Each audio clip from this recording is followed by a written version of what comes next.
우리 주님께서 처음에 공생의 사역을 시작하실 때 제일 먼저 누가 알아봤을까요? 예수님이 하나님이신 것을, 하나님의 아들이신 것을 누가 먼저 알아봤을까요? 누가복음 4장 33절을 같이 봅니다. 회당에 더러운 귀신 들린 사람이 있어 크게 소리질러 이르되 아 나사렛 예수여 우리가 당신과 무슨 상관이 있나이까 우리를 멸하러 왔나이까 나는 당신이 누구인 줄 아노니 하나님의 거룩한 자니이다. 예수님께서 우리를 구원하시기 위하여 하나님의 아들로 친히 이 땅에 오셨지만 사람들은 인정하지 않았습니다. 사람들은 알아보지를 못했습니다. 아버지가 요셉이고 어머니가 마리아인데 하면서 참남하다고 오히려 신성모독죄로 예수님을 향해 돌을 들었습니다. 그러나 이때 정작 예수님이 하나님의 아들이심을 알아본 사람이 아니고 존재가 있었는데 그들이 바로 성경에 보니까 unclean spirit, 우리말 성경에 귀신들이라고 번역이 되어 있습니다. 영적인 존재들이 예수님이 하나님이신 것을 먼저 알아봤다는 것입니다. 여기서 우리가 깨달아야 될 중요한 교훈이 있어요. 아무리 예수님이 하나님이시라고 얘기해도 이게 깨닫는 게 아니라는 겁니다. 예수님이 하나님이심은 단순한 지식의 영역의 부분이 아니라는 것입니다. 이것은 영적인 영역이에요. 영적인 깨달음의 문제라는 것입니다. 그렇기 때문에 우리가 영적으로 깨어있지 않으면 아무리 논리적으로 제가 쉽게 설명해도 알아들을 수가 없습니다. 한 귀로 들었다 한 귀로 흘릴 수밖에 없다는 것입니다. 그래서 우리가 영적으로 깨어 있어야 되는 것입니다. 사랑하는 성도 여러분, 사복음서에 보면 이 귀신이 예수님 보고 뭐라고 이야기하냐면 나는 당신이 누구인 줄 아오니 하나님의 거룩한 자이다. 정확하게 이야기하고 있어요. 지금 귀신이 예수님이 하나님이심을 증거하는 겁니다. 이것도 일종의 전도예요. 전도. 저 같으면 그냥 내버려뒀을 텐데 주님이 어떻게 반응하십니까? 35절입니다. 예수께서 꾸짖어 이르시되 잠잠하고 그 사람에게서 나오라 하시니 귀신이 그 사람을 무리 중에 넘어뜨리고 나오되 그 사람은 상하지 아니한지라. 여러분 혹시 이런 광경을 한번 생각해 보셨습니까? 어쩌면 직접 목격하신 분도 있을 수 있어요. 귀신이 전도하는 자리에 있으면 더 많은 사람들이 예수님을 믿을 겁니다. 그런데 주님은 잠잠하라는 거예요. 왜 그러셨을까요? 사도행전 1장 8절에 보면 오직 성령이 너에게 임하시면, 이것은 하나님의 역사는 오직 성령의 역사인 줄 믿으시길 바랍니다. 사랑하는 성도 여러분, 아무리 뛰어난 AI라 할지라도 그건 영적인 존재가 아닙니다. 그건 사람이 만든 도구예요. 하나님은 오직 오늘도 성령을 통하여 역사하십니다. 그렇기 때문에 아무리 AI가 뛰어날지언정 AI는 전도할 수 없습니다. 전도는 성령의 역사이기 때문이라는 것. 여러분, AI가 더 논리적으로 복음에 대해서 더 잘 설명할 수 있을지 모르겠습니다. 그런데 그런다고 믿는 게 아니라는 거예요. 설교도 마찬가지입니다. AI가 만약에 설교한다면 저보다 훨씬 더 논리적으로 더 잘할 것입니다. 그런데 이것을 과연 설교라고 말할 수 있을까요? 그야말로 영혼 없는 설교입니다. 영혼 없는 설교. 새해를 맞아서 우리가 송구영신 예배를 통해서 새롭게 결단했지만 여러분, 사단도 새해를 맞아서 새롭게 다짐하고 있다는 사실을 기억하시길 바랍니다. 사단도 연석회의를 통해서 연초부터 지금 긴급회의를 하고 있어요. 어떻게 하면 여의도 침례교회 성도들을 공략할 것인가? 사단이 AI의 정교한 알고리즘을 통해서 우리를 영적으로 시험하고 있다는 사실을 기억하시기를 바랍니다. 만약 여러분이 사단이라면 어떤 사람을 공격하겠습니까? 믿는 사람일까요? 안 믿는 사람일까요? 안 믿는 사람은 공격할 필요가 없죠. 사단의 입장에서 당연히 믿는 사람을 먼저 공격할 것입니다. 어떻게든 한 명이라도 못 믿게. 여러분이 믿음 가운데 서게 되면 어떻게 됩니까? 거기에 하나님의 나라가 세워지잖아요. 그래서 사탄이 공격하는 겁니다. 여러분이 하나님의 자녀이기 때문에 사단이 가만 놔두질 않습니다. 그러나 오늘 우리에게 복음이 있습니다. 그것은 바로 전능하신 하나님이 우리와 함께 하심을 믿으시길 바랍니다. 사단이 비록 미랄가부로도 우리를 흔들고 회방할지언정 하나님께서 전능하신 하나님, 그 사단보다 강한 그 사단을 창조하신 하나님께서 천군 천사로 우리를 보호하심을 믿으시기를 바랍니다. 오늘 이 은혜가 있기에 우리는 올 한 해 넘어져도 반드시 승리할 것을 믿습니다. 그러므로 사랑하는 성도 여러분, 깨어서 새해 모든 이 악한 영적인 공격으로부터 여러분 자신을 지키시고 여러분 가정을 지키시고 여러분 기업을 지키시기를 주님의 이름으로 축복합니다. 2026년 새해 표어가 워드 비전의 Only Jesus. 함께 읽겠습니다. 그렇습니다. 우리가 세상에 복음의 소망을 전하려면 어떻게 해야 될까요? 먼저 예수님이 누구신지를 알아야 됩니다. 우리가 알지 못하는데 어떻게 전할 수 있겠습니까? 그래서 2026년 새해 첫 설교를 예수님에 대한 시리즈로 준비했습니다.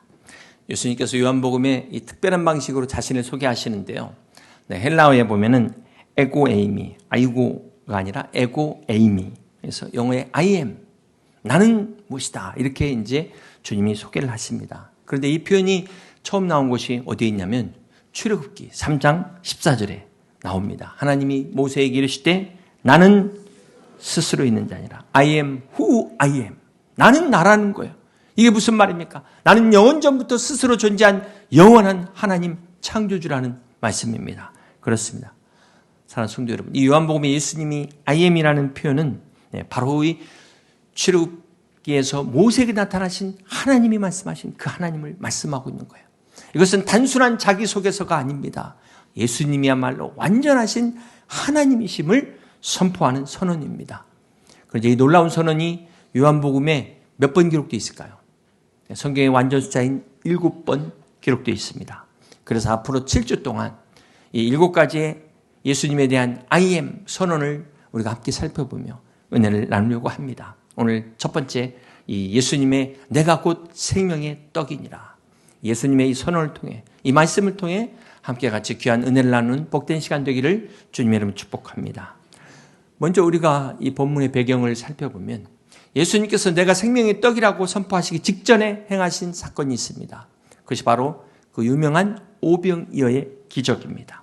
떡 5개와 물고기 2마리로 장정만 5,000명이 넘는 많은 사람들이 먹고 12광줄 이상 남은 놀라운 사건. 이것이 사복음서에 다 기록되어 있다는 것. 얼마나 중요한지 알려주고 있습니다. 그런데 자, 이 오병이어의 기적에 배불리 먹은 사람들이 어떤 일을 벌입니까? 예수님을 막 왕으로 삼자. 막 무리 중에서 야, 이분이라면 우리가 먹고 사는 거 이제 끝났다. 걱정할 필요 없다. 그러면서 왕으로 모시자 하니까 예수님이 그만 그 자리를 떠나십니다. 그런데도 이 사람들이 끝까지 쫓아오는 거예요. 어디까지 쫓아옵니까? 네. 가버나움. 네. 그 자리에서 8km가 떨어져 있는 그 자리까지 쫓아와서 예수님을 따르겠다는 거예요. 아, 여러분 이들의 믿음을 한번 보세요. 네, 이게 진짜 믿음인지 한번 우리가 살펴볼 것인데 요한복음 6장 26절 같이 한번 보겠습니다. 예수께서 대답하여 이르시되 내가 진실로 진실로 너희에게 이르노니 너희가 나를 찾는 것은 표적을 본 까닭이 아니요 떡을 먹고 배부른 까닭이로다.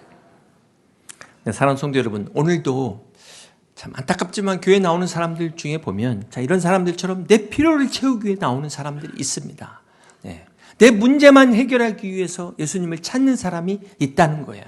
참 이게 위험한 신앙입니다. 참 요즘 같으면은 그 알고리즘 신앙이라고 들어보셨어요? 유튜브 알고리즘이 내가 좋아하는, 내가 보고 있는 그것만 탁탁 찾아가지고 추천하잖아요.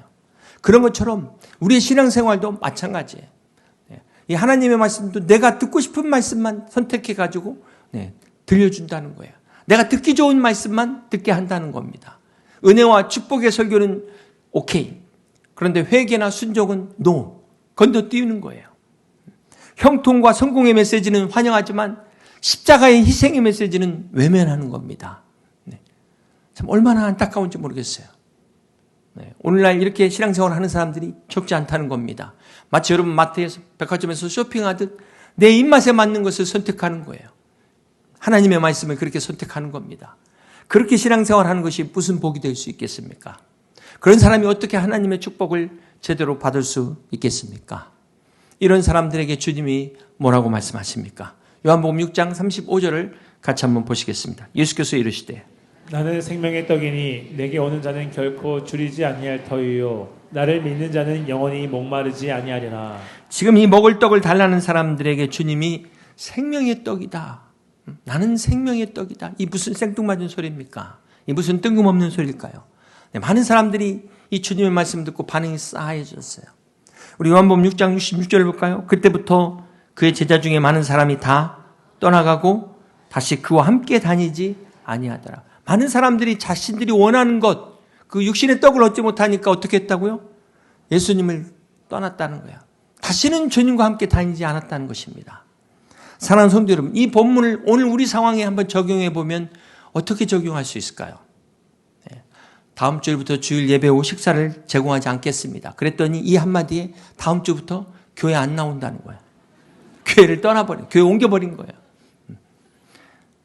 사랑하는 성도 여러분, 많은 사람들이 교회 나오는 이유 중에 하나가 이처럼 오병이어의 기적을 바라고 나온다는 겁니다. 육신의 떡을 위해서, 내 사업을 위해서, 내가 바라는 것을 위해서. 사랑하는 성도 여러분, 교회는 내 요구를 채우는 곳이 아닙니다. 내가 원하는 것을 주는 것이 아닙니다. 교회는 하나님이 원하시는 것. 다시 말해 육신의 떡이 아닌 생명의 떡이 되신 예수님을 만나는 곳이 교회입니다.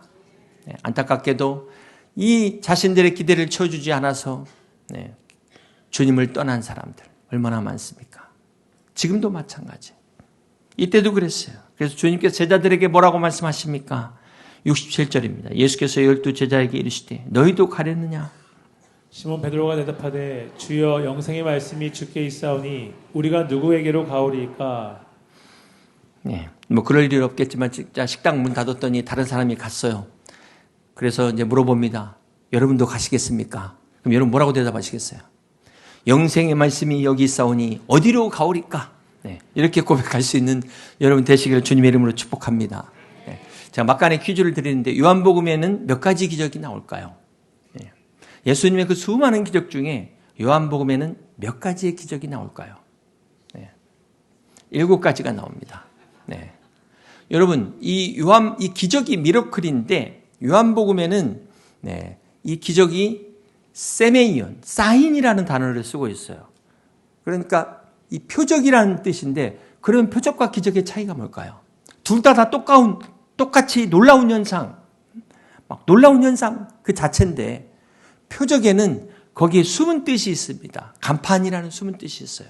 요즘 간판이 얼마나 화려한지 막 LED를 통해 가지고 거의 영상을 막 보여주다 보니까 너무 화려한데 문제는 이게 무슨 간판인지를 모르겠어요. 이게 백화점인지 호텔인지 때로는 무슨 기업의 간판인지 모를 정도로 너무나 화려해요. 그러나 원래 간판의 기능은 그게 어딘지를 알려주는 기능이잖아요. 간판의 기능. 원래 표적은 간판의 기능을 갖고 있는 것입니다. 이 표적에는 하나님의 뜻을 담고 있다는 거예요. 그래서 요한복음의 그 많은 기적 중에 7가지 표적을 소개하고 있는 것은 그 기적 안에 있는 하나님의 뜻을 보여주기 위하여 7가지 표적을 소개하고 있는 것입니다. 사랑하는 성도 여러분, 아무리 엄청난 기적을 경험했다 할지라도 그 안에 하나님의 뜻을 발견하지 못하면, 하나님을 발견하지 못하면 이 오병이어의 기적을 경험하고 다 떠나간 그 무리들과 다를 바가 뭐가 있겠습니까? 우리는 조그마한 기적이라도 그 안에 하나님을 발견하고 하나님의 뜻을 발견할 수 있는 저 여러분 되시기를 주님의 이름으로 축복합니다. 사랑하는 성도 여러분, 그렇다면 이 오병이어의 표적은 무엇을 의미하는 것일까요? 요한복음 6장 49절입니다. 너희 조상들은 광야에서 만나를 먹어서도 죽었거니와 이는 하늘에서 내려오는 떡이니 사람으로 하여금 먹고 죽지 아니하게 하는 것이니라. 나는 하늘에서 내려온 살아있는 떡이니 사람이 이 떡을 먹으면 영생하리라. 내가 줄 떡은 곧 세상의 생명을 위한 내 살이니라 하시니라. 그렇습니다. 이것이 바로 복음입니다. 사랑하는 성도 여러분, 광야에서 이스라엘 백성들이 먹었던 만나를 한번 생각해 보세요. 매일 아침에 막 하늘에서 이 만나가 내려왔어요. 이 만나가 만나? 이 얼마나 놀라운 기적입니까? 하나님의 은혜 아니에요? 그런데 그 만나에는 한계가 있다는 거예요. 아무리 만나를 많이 먹어도 그들은 광야에서 다 죽었습니다. 만나는 육신의 생명은 연장시킬 수 있어도 결코 영원한 생명을 줄 수는 없습니다. 이 만나는 율법의 떡을 상징해요. 먹지만 먹어도 죽는 거예요. 율법은 지켜도 죽습니다. 율법을 지켜도 구원받을 수가 없는 거예요. 그러나 은혜의 떡은 먹을 때 영원히 사는, 이것이 바로 생명의 떡인 예수 그리스도를 상징하는 것입니다. 사랑하는 성도 여러분, 오늘 예수님께서 내가 곧 생명의 떡이라는 것은 단순한 비유를 말씀하신 게 아니에요. 내가 메시아라는 거예요. 하나님의 아들, 하나님이시라는 겁니다. 예수님이 우리를 구속하신 구원자라는 말씀이에요. 그래서 주님만이 우리 인생의 모든 문제의 해답이 되시는 것을 믿으시길 바랍니다. 주님만이 우리에게 영원한 생명을 주시는 전능자이심을, 구원자이심을, 구세주이심을 믿으시길 바랍니다. 그렇습니다. 주님 외에는 다른 구원의 길이 없어요. 내가 곧 길이요 진리요 생명이 나로 말미암지 않고는 아버지께로 올 자가 없음을 믿으시기를 바랍니다.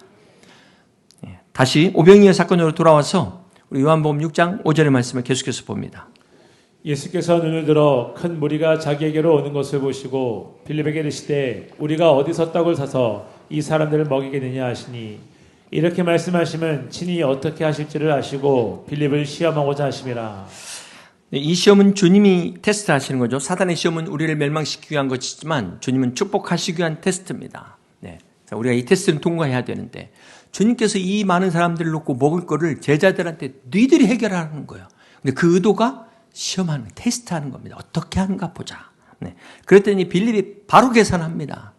아마 회계학고 전공인 것 같아요. 바로 계산해가지고 그 순간 막 200데나리온으로도 안 됩니다. 200데나리온은 그 당시 노동자 8개월치 월급입니다. 이것으로도 부족합니다. 그런가 하면 안드레는 어떤 반응을 보입니까? 막 가가지고 한 아이 도시락을 찾아왔어요. 보리떡 5개와 물고기 2마리를 가져오면서도 이렇게 많은 사람 앞에 이게 뭔 도움이 되겠습니까? 이런 회의적인 모습으로 나왔어요. 사랑하는 성도 여러분, 이 빌립과 안드레의 이 모습이 오늘 우리의 모습을 대표하고 있어요. 많은 성도들이 신앙생활하면서 계산합니다. 플랜 B, C, D를 세워놓고 기도한다면서 자기가 계획 다 세워놨어요. 또 어떤 사람들은 어떤 일을 보면서 과연 내가 이걸 할 수 있을까? 나는 가진 게 없는데 내가 뭘 할 수 있을까? 막 자기가 막 계산하고 있는 거예요. 사랑하는 성도 여러분, 영적인 일은 우리가 이 계산해 갖고 하는 게 아니라는 거야. 특별히 하나님의 사역은 우리가 백날 계산한다고 해서 이게 뭐가 되겠습니까? 빌립의 계산으로서는 불가능했어요. 죽었다 깨도 안 되는 일이었습니다. 안드레 역시 마찬가지예요. 정말 보잘것없는 것이지만 이게 예수님의 손에 딱 들려지는 순간 어떻게 돼요? 놀라운 기적이 일어난 겁니다. 사랑하는 성도 여러분, 2026년 새해 우리가 깨달아야 될 것이 무엇일까요?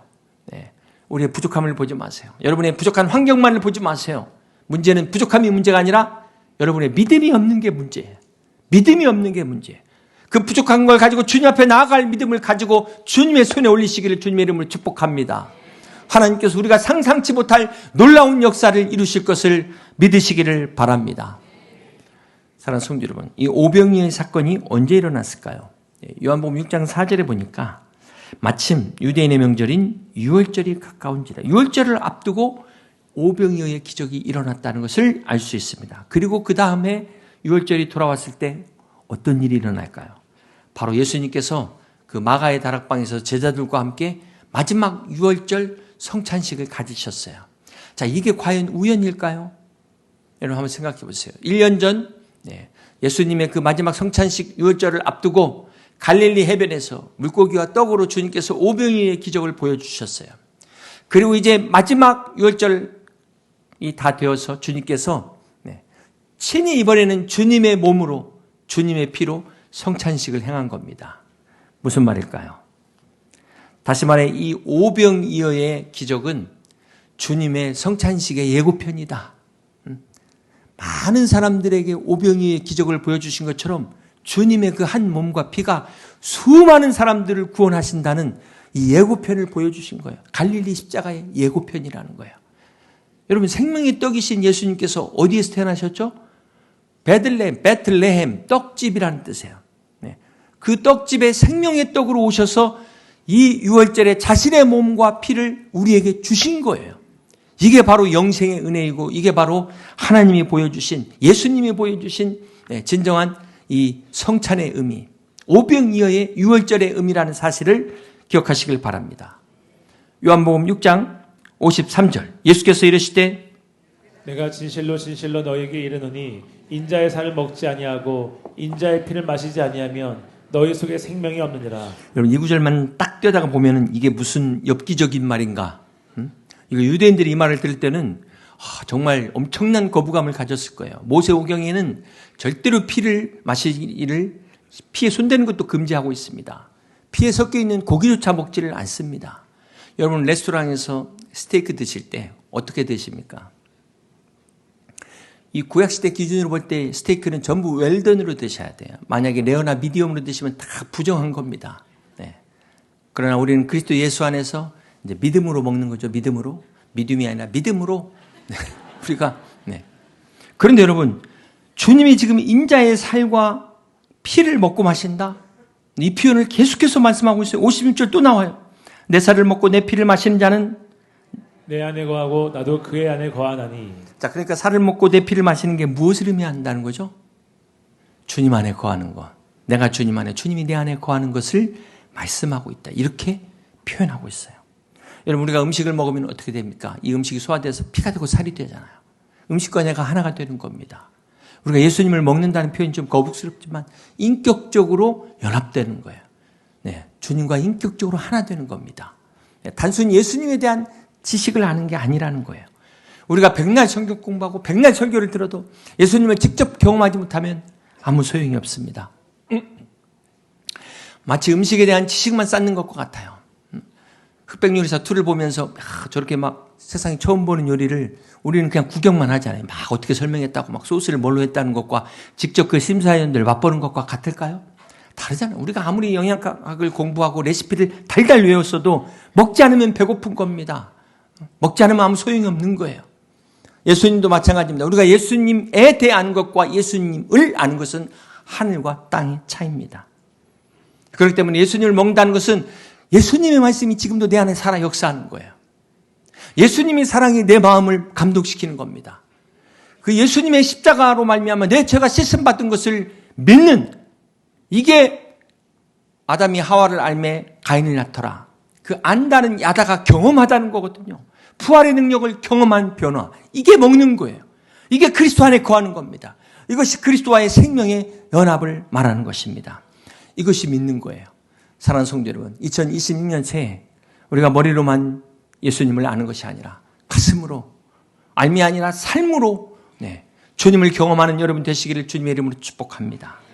예수님의 사랑과 그 부활의 능력이 여러분의 삶 구석구석 스며들어서 진정한 거듭난 신앙으로 변화되시기를 주님의 이름으로 축복합니다. 성령의 떡이신 예수님과 연합하여 주님 안에 거하는 복된 2026년 한 해가 되시기를 주님의 이름으로 축복합니다. 이제 말씀을 정리합니다. 사랑하는 성도 여러분, 세상에 그 어떤 부귀 영화를 다 누렸다 할지언정 이 영원한 생명을 누리지 못하고 죽는다면 이보다 더 불행하고 불쌍한 사람이 어디 있겠습니까? 지금도 중환자실 가면은요, 거기에 막 어마어마한 거 다 달고 막 살리려고 얼마나 발버둥을 치고 있습니까? 그 생명 살리기 위해서 얼마나 많은 애를 쓰고 있습니까? 또 이 1년 생명 연장하기 위해서 평생 번 돈 치료비로 다 쏟아붓는 사람들도 있지 않습니까? 육신의 생명이 이렇게 귀합니다. 그런데 하물며 이 영원한 생명은 얼마나 귀할까요? 비교할 수가 없는 거예요. 비교할 수가. 사랑하는 성도 여러분, 육신의 생명이 음식으로 이어지듯 이 영적인 생명은 오직 예수 그리스도로만이 가능합니다. 우리가 육의 양식을 먹어야만 살 수 있는 것처럼 예수님을 믿어야만 살 수 있는 겁니다. 믿어도 좋고 안 믿으면 뭐 어쩔 수 없고가 아니라는 거예요. 반드시 믿어야 되는 거예요. 믿어야만 사는 겁니다. 사랑하는 성도 여러분, 2026년 사단이 아무리 치밀하게 계획하고 우리를 공격한다 할지라도 살아계신 예수님이 우리 안에 거하십니다. 사단의 알고리즘도 결코 우리를 이길 수 없습니다. 왜냐하면 생명의 떡이신 그리스도가 우리 안에 거하시기 때문에 그렇습니다. 사단이 아무리 정밀하게 우리를 타겟하고 공격한다 할지라도 성령님께서 우리를 완벽하게 지키고 계심을 믿으시기를 바랍니다. 세상은 맞춤형 유혹을 통해서 우리를 넘어뜨리려고 하지만 하나님은 맞춤형 은혜를 부어주셔서 우리를 끝까지 지키심을 믿으시기를 바랍니다. 그러므로 2026년 오직 예수, 세상에 복음의 소망을 전하는 교회, 이 비전을 따라 생명의 떡이신 주님과 함께 복음의 능력으로 이 세상을 변화시키는 우리 여의도 침례교회 모든 성도들이 다 되시기를 주님의 이름으로 간절히 축원합니다.